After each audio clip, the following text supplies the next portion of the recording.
Thanks for joining us this morning. It's good to see so many familiar faces. Welcome.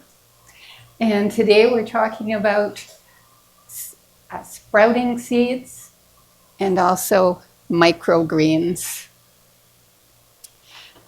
Sprouting seeds are so easy and so full of nutrition, and it's a way we can provide food all year round for ourselves in a very simple, inexpensive way.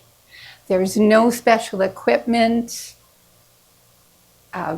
very little to worry about, very little work, just remembering the regular rinsing. Okay, so all we need is a jar. Any jar will do. It doesn't have to be a fancy one, but if you want to have them a little more decorative, you certainly can do that. Any jar will work for you. Sealer jars work great. And for rinsing, we need a mesh, window mesh. Works really well. If you don't have that handy, you can put these commercial lids with a plastic mesh on them. Put them on your sealer jars and they work great. So very inexpensive. Lots of fun to do with kids too. Get the kids involved. They can grow their own greens and then they'll enjoy eating them because it's their project. So lots of fun and very, very easy. And most of the time you can eat them within 3 to 5 days. So instant rewards. The sprouts are great on sandwiches, stir fries, salads. I like mine in an omelet. And they're very, very nutritious. Very easy because of light. You can grow them in just a bright spot. You don't need direct light. You don't need grow lights. Just any bright area. In fact, keep them out of direct sun because that will dry them out too quickly. So just a nice bright spot and moisture. Moisture is the main thing with sprouts. You can have them white if you like the ones you buy in the grocery store, or you can allow them to see the sunshine and they'll go green and give you the chlorophyll. And the chlorophyll actually has even more nutrients. So I like mine green. I like the taste of the chlorophyll. And of course, the extra nutrients are a bonus. So either way, in the light or out, but not necessary in full sun. The main process for sprouts is to soak them. We have to soak them to break them out of dormancy. So, let's see. Any jar will do. Make sure that it is good and clean. So I recommend 9 parts water to 1 part bleachy solution. Wash the jar and the lid. If you're not using it right away, put the lid right on because there's spores in the atmosphere, especially the damping off fungus, and that will cause all the seeds to wilt if it gets into the area. So be quite particular with the sanitation in the area and especially what you're using. So for the sprouts, we start off with your jar. Decide what you would like to eat, depending on whatever you would like to eat.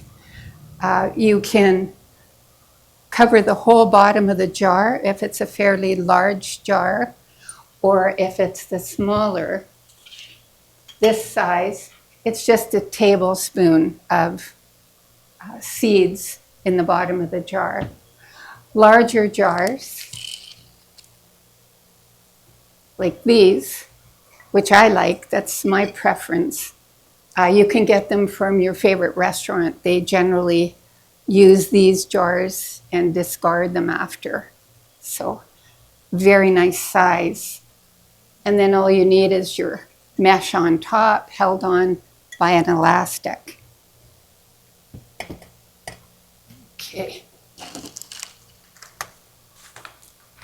The first process is just soaking them. Very, very simple.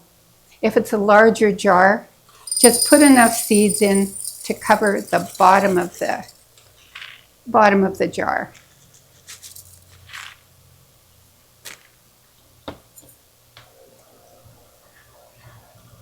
And they will all grow and, of course, fill the jar as these are growing bigger. Yes. So now we want to break the seed casing so that it starts the germination process, breaks them out of dormancy, and then they release all their nutrients and enzymes into the water. So first the seed, and now we want to soak it to break it out of dormancy. Tepid water, just cover them. Just enough water to cover them is fine. And then put your mesh on top and an elastic to hold it in place.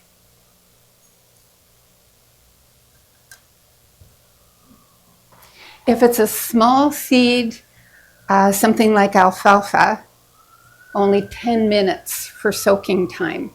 If it's larger, like a mung bean, then you would like to go 4 hours. If it's a bigger one, like a chickpea that you're working with, that would be 8 hours. So soaking time is really important. So we want to break them out of dormancy. And while they're doing that, they're actually releasing enzymes and nutrients into the soaking water. So don't throw that good water away after they're finished soaking. Hang on to it in a pail and keep that for watering your houseplants with. It works great. It's a fertilizer for your houseplants. Now, of course, we didn't give these time to soak, but it gives you an idea. And after the first soak, and we dump out the water after the time limit has passed, then 45-degree angle in a dish. We don't want them sitting in any water at this point. We want them moist. They've been soaking for several hours probably. Moist. Tip them upside down so all the water comes out into the bottom dish. This is the only time that you actually do that. If you over soak them, they tend to just split without germinating properly. You won't get the little sprout. Sometimes it'll just be too much and they explode. But usually you're safe. I've done them for a lot less time than is recommended, and they work. So, yeah. This one is a combo, so you'll see different sizes in there. This is the deluxe blend, so it's got a variety of different seeds in there. If you're not using commercial seeds and you're like myself that saves seeds, I always save lots of seeds, and I usually have more seeds than garden space. So now is a good time of the year to be using those seeds, which is these, just regular peas that I'm saving from last year. But I have lots more, so I have enough for the garden. So they went into here. And they're all doing well. And this was only from January 26th. And they're actually at a stage where I could eat them now. And you'll see they're just developing their chlorophyll. They're just starting to turn green. And then what we're going to do with them after we knock them down every morning and every night, at least twice a day. I tend to go with breakfast time and supper time, then I remember to do it. You just take tepid water, enough tepid water just to cover them, swish them around, and then dump it. And remember to save it for your houseplants. And don't worry if they're stuck to the side, because they will keep each other moist. They don't have to be wet by any means. Then you'll notice I've got them on their sides. They're on their sides there so that it's easier for them to germinate and push up their sprouts. So after you've done that, after the soaking's done, you've rinsed them, then they can go on their side. So there's lots of room for them to develop. And usually 3 to 5 days. You only need to soak them once. You're rinsing them every morning and every night at the minimum. Okay, and just choose something you like to eat. I suggest using the little sprouting booklet for information, because there are some seeds that are not a good one to use sprouting. If it has a really heavy duty seed cover, really thick, really crunchy, or sometimes spiny like a beet, it's not a good one, because you're eating the whole thing there. You're eating the sprout, you're eating the root, you're eating the whole thing. So you want a seed that's going to be easy to digest, which they are, because they've already started germinating. They're easy to digest, and they've released all their nutrients. So seeds that you want to try that have a long germination period, then we're looking at the microgreens if they have a longer germination period. These are for the quick ones, and like I was suggesting, your little booklet tells you all the varieties that work well for sprouts. If it's a long germinator, then it's not a good idea. It takes too long. Okay, and when they reach a point like this, actually any of them there could be used right away.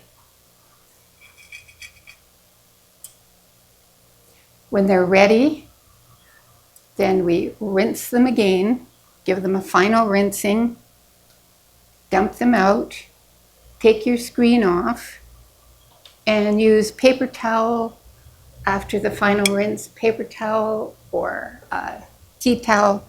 Just dry them off a little bit. You can leave them right in the jar. They'll do fine in there. You don't need to cover it. Pat them dry, just so we don't get any kind of too much moisture. We don't want any rotting. So just pat them, put them in your fridge, and you can eat them for about a week. And put them in your salads and stir fries and so on. And they'll be good in your fridge for about a week. Now, if you're in a hurry and you want to do a lot at a time, you can use this setup by Asta. There's a series of trays there, and you can do, I believe it's 4 different varieties at one time. If you have a large area, like myself, I use the top of the freezer, and this time of the year, this is where these guys are. And not only that, they're in sight, so I can't forget them. Exactly. Now, if you would like to try some different seeds, you can do the microgreens procedure. These are great for any edible seeds, garden seeds, flowers, like your like your nasturtiums. They taste peppery. They're very nice and peppery when you grow them as a microgreen. And sweet corn, it tastes sugary.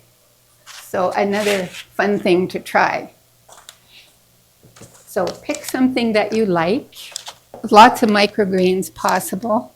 And it gives you a much wider range. A little more work because we have to have the trays with the holes in them. Put the seed starting soil in the tray, just a very thin layer because they're not going to be in there very long. So a very thin layer. Sprinkle the whole thing with your seed pack, whatever you choose. And again, I would suggest use the indoor gardening guide there. Gives you some alternatives, things that do well. But any vegetable or herb or edible flower works well in the tray.